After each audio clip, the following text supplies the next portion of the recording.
Pľúcnik. Najznámejší pľúcnik je pľúcnik lekársky, ale vzhľadom k tomu, že ja žiadny taký doma nemám, tak používam to, čo mi dá záhrada, a to je pľúcnik tmavý. Netreba sa báť, pľúcnik tmavý alebo pľúcnik úzkolistý alebo škvrnitý, všetko to patrí do čeľade pľúcnika a majú rovnaké účinky ako pľúcnik lekársky. Táto kvitnúca vňať sa zbiera teraz na jar v marci a v apríli. Pľúcnik zmierňuje dráždenie pri kašli, pomáha odhliňovať, pomáha pri zápaloch močových ciest, má antiseptické účinky, pomáha pri hemeroidoch alebo aj pri hnačke, je protizápalový, funguje aj na zrážanie krvi.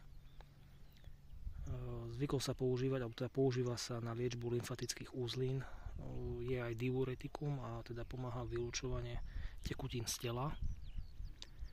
Odvar z pľúcnika sa smie používať aj na vnútorné, aj na vonkajšie použitie.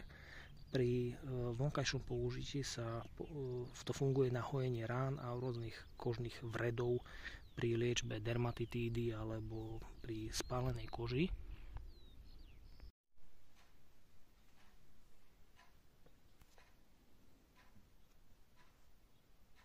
Ja suším pľúcnik na takomto skvelom sušiaku.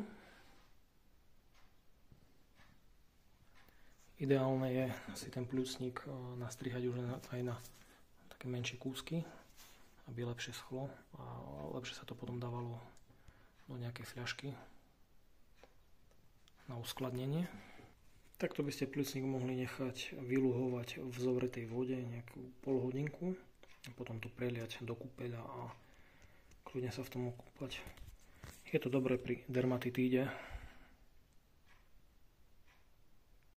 Ja ho najčastejšie používam do čaju, vtedy používam 2 lyžičky, zalejem to klasicky 2 decami vody, luhujem to takisto 10 minút, potom to precedím a pijem. Pijem to zhruba tak raz až 2-krát denne, podľa toho, ako silno som chorý. Neodporúča sa to pre mladé a pre malé deti a pre tehotné a dojčiace ženy.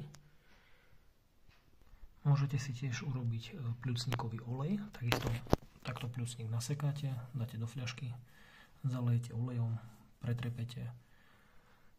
Po 3-4 týždňoch to scedíte, vyžmykáte, uchovávate to v tmavej fľaške a používa sa to napríklad na pery alebo na poranenú kožu, podobne ako s fialkou v predošlom videu.